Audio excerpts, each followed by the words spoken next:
মনে পড়লো, আজকে ফেরত দিলাম। তুই মোরে গলা হাত তুলিস? হ্যাঁ, সর, নাটক করিস, সিন ক্রিয়েট করিস তুই এখানে এসে।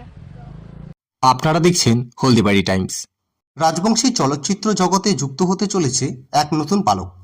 বর্তমান সমাজের বাস্তব প্রেক্ষাপটকে পর্দায় তুলে ধরতে মুক্তি পেতে চলেছে স্বল্পদৈর্ঘ্য চলচ্চিত্র অপেক্ষা। আগামী 21শে ডিসেম্বর জনপ্রিয় ইউটিউব চ্যানেল কালাবঙ্কু ওয়াইটিতে মুক্তি পাবে এই শর্ট ফিল্মটি।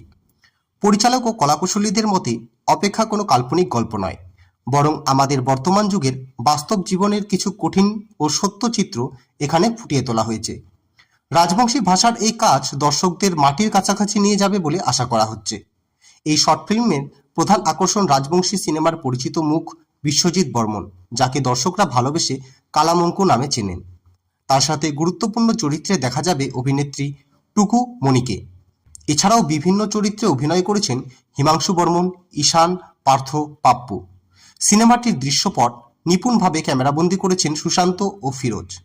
আধুনিক মেকিং আর রাজবংশী ভাষার টান সব মিলিয়ে অপেক্ষা নিয়ে ইতিমধ্যেই দর্শকদের মধ্যে ব্যাপক উত্তেজনা তৈরি হয়েছে। আগামী 21 তারিখ ইউটিউবে চোখ রাখার জন্য দর্শকদের অনুরোধ জানিয়েছেন ছবির পুরো টিম। বেশি মুখে মুখে তক্ক করা শিখে গেছিস না? হ্যাঁ,